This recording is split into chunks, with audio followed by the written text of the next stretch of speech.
খুব সকাল সকাল মসজিদে চলে আসলাম। দেখতে পাচ্ছেন কত অসাধারণ দৃশ্য। এই দৃশ্য দেখতে কার না ভালো লাগে বলেন। আল্লাহর রহমত আছে বলেই এত এত মহিলাদের ভিড় এই সকালবেলা নামাজ পড়ার জন্য মসজিদে। আসসালামু আলাইকুম, কেমন আছেন আপনারা সবাই? পবিত্র ঈদুল আজহার নামাজ পড়ার জন্য স্বামী সন্তান নিয়ে খুব সকালবেলায় বের হয়ে পড়েছি।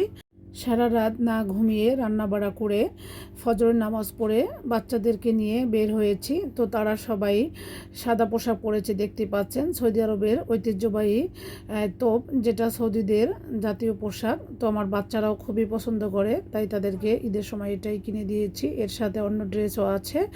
যাই হোক, সব কিছু মিলেই দেখতে পাচ্ছেন আমরা বের হয়ে যাচ্ছি এবং 2 মিনিটের পথ আমাদের বাসার সামনের গেটেই বড় জামে মসজিদ। এখানে ঈদের নামাজ পড়ানো হয়। এটা হচ্ছে জামে মসজিদ এবং রমজানের তারাবিও পড়ানো হয়। সেই ভিডিওগুলো আপনাদের মাঝে শেয়ার করেছি। তো দেখতে পাচ্ছেন এখন খুতবা শুরু হয়ে গিয়েছে। এইদিকে দেখতে পাচ্ছেন কত বাঙালি ভাইরা দাঁড়িয়ে আছে হাদিয়ার জন্য। তো সৌদি মহিলারা তাদেরকে নামাজ শেষে অনেক হাদিয়া দেয়, আলহামদুলিল্লাহ।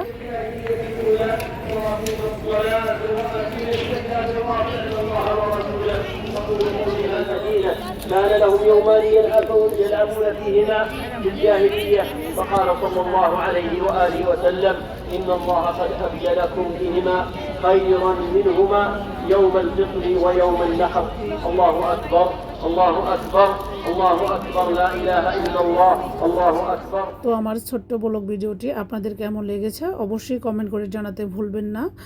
ভিডিও ভালো লাগলে একটি লাইক এবং সাবস্ক্রাইব করে পাশেই থাকবেন। পবিত্র ঈদুল আজহার শুভেচ্ছা জানিয়ে আজকের মতো তাহলে এখানে বিদায় নিচ্ছি। সবাই সুস্বাস্থ্য কামনা করে আসসালামু আলাইকুম। ঈদ মোবারক। সবার ঈদ ভালো এবং সুন্দরভাবে কাটুক এই প্রত্যাশা করি। আজকের মতো তাহলে বিদায় নিচ্ছি। আল্লাহ হাফেজ।